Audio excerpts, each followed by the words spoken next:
where I'm going with this. If you fought so hard to get reelected because you felt like you could do a better job than anybody else, you got money in your pocket that's pocket change. Why can't you put up the money yourself? I wish I had a witness here.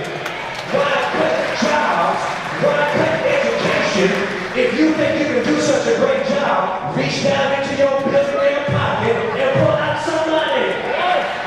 It makes no sense. Otherwise, what are you doing in office?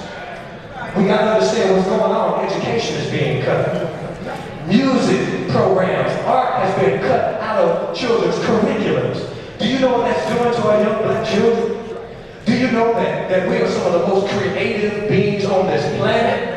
And when you cut music, you are cutting the bloodline of what makes the African community what it is. I wish I had somebody.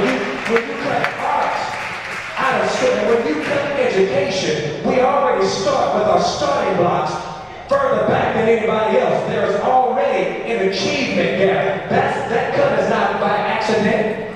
That cut is by design. Yeah, that's by design. It's to make sure that your little black boys and your little black girls do not compete with other little white counterparts so that they can get the job and so your children can go to prison. I wish y'all don't want to hear this one thing. Because the reality is, mothers have to parent now in a society where the prison system is the biggest business and black men are the biggest commodity. Yeah, the prison system is the form of slavery in the 21st century. You want to know how I know that? Because there is a pipeline from the 3rd grade to prison. The prison officials understand the statistics. They are looking at the reading level of our black children. And based on the reading level, in particular, of young black children by the 3rd grade, if their reading proficiency is not where it ought to be, then statistically, they are perfect targets to go to prison. And that is how they determine how many prisons to build. And sadly enough, the statistics hold true. And I just can't encourage mothers enough, fathers, parents, if you are around any children, help our children learn how to read. Read to them. Amen. Help them. And literacy is one of the things that plagues our community. Nobody can take away your knowledge. And so parents have to raise their children in these conditions. We're living in times where there are gangs that want to recruit your child. Yeah, Bedford-Stuyvesant is a high blood population. We got to know that. And you got to watch your young black boy when he leaves out of the door. We can't be in so much fear that we're not raising them to be men. Amen. We need to still rear and raise them. And I know we face times in which mothers are parenting without fathers in the home, and I'll deal with that more on Father's Day, but we do need black men to raise young black men into men. Amen. Because mothers cannot raise boys into men. Mothers can raise little boys, but they cannot teach them how to be men. It takes a man how to show a boy how to be a man. But it teaches a mother to show her daughter how to be a woman. We got to be in our child's life. How is it that in this day and age, back in the day, y'all want to know how I did not end up in gangs? I was raised in a single parent home. I sat on a criminal justice panel a couple of weeks ago that dealt with how to curb gang activity. What is the remedy to gang activity and all of that? And after I listened to everybody on the panel before me give these highly philosophical and highly sophisticated answers, it got to me and I was sweating because I wasn't sure exactly what I was going to say. So I just said what naturally came to mind, and that was, I'm going to tell the truth. So when it came to me, Pastor Hampton, Dr. Hampton, what do you think can be a remedy to gang violence and our young black men and women joining gangs? I said, well, I can only speak for me. And what kept me out of gangs was, I wasn't afraid of the Crips and Bloods. I was afraid of my mama at home. She was the Crip. She was the Blood. Because if I spoke back to my mama, I got popped in my mouth. I ain't got to worry about no gang beat me up. If I did something my mama told me not to do, I got beat up when I got home. The best anti-gang is mama. Do I have a witness up in here?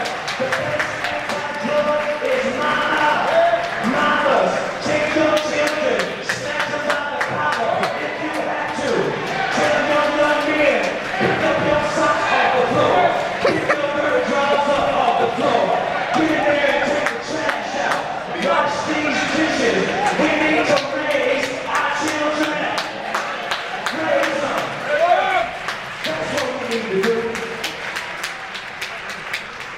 simply gotten away from things that molded and shaped us into who we are today. It's simple. Spare the rod, spoil the child. You know, hoping out we have to run around afraid to smack Dave on his bottom in public. I got a 14-year-old daughter, and Taylor, I don't care if you, I tell her, I don't care if you're 14 or not, I will strap you across my knee and I take a switch to you. Because I'm not your friend, I'm your daddy. I wish I had somebody this morning. See, back in the day, there was no discussions. See, we like to have all these discussions with our children. Discussion. Ain't no discussion. Listen, here's the discussion. Do what I tell you to do, or else I'm not your friend. That's the discussion. I wish I had a witness for that. That's the discussion. Do it. That's the discussion. See, the problem is these kids today, they too grown. You already grown, but you ain't grown. Can I just talk to you for a minute? Can I vibe with you for a minute? This is what happened throughout our history. Our grandparents and our great-grandparents, they came through slavery, came through the civil rights struggle, and they wanted to make sure that we had it better than they had. So our grandparents and forefathers and foremothers, they struggled. They understood struggle, but because of their sweat and their blood, they worked hard to get us where we are today. And understand that we only enjoy the freedoms of today because of the hell that our ancestors went through yesterday. That's the only reason why we can shout at a black president, because he and all of us stand on the shoulders who worked hard, who struggled, who came before us. Now watch this. Here's where we went wrong. Our great-grandparents, they said, okay, I want my children to have it better. And they had it better. And then our parents said, I want you to have it better, and we have it better. But the problem is, parents today are trying to make such a better life for their children that they are just giving their children everything. Now watch this. Nothing wrong with that. Give your child the best education, the best clothes, all of that. Give them money, all of that. I'm not saying don't support your child, but here's what I'm saying. Number one, don't make no sense to be on welfare and you buy your children $150 pairs of tennis shoes, sneakers, $200 blue jeans, and you can't even buy Similac during the week. You can't even buy diapers. That's senseless. So you create a spoiled brat. And they don't understand the struggles that somebody had to go through to get you where you are today. So that's the first problem. We are creating a generation of ingrates. Yeah, they don't appreciate anything that you're doing for them because you're giving them everything. You can't just give your child anything without teaching them the struggle that goes behind it. Otherwise, they're not going to appreciate anything you do. You buy a $150 pair of sneakers today, then they want a car by the time they turn 14 tomorrow.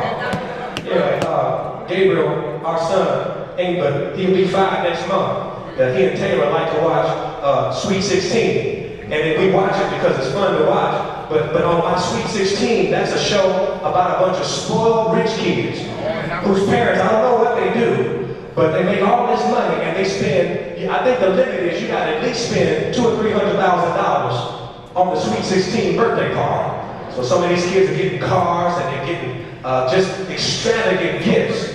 And my kids got nerve to watch that. Talking about, Daddy, can you give me that when I turn 16? No, baby, no. Here's what you can get.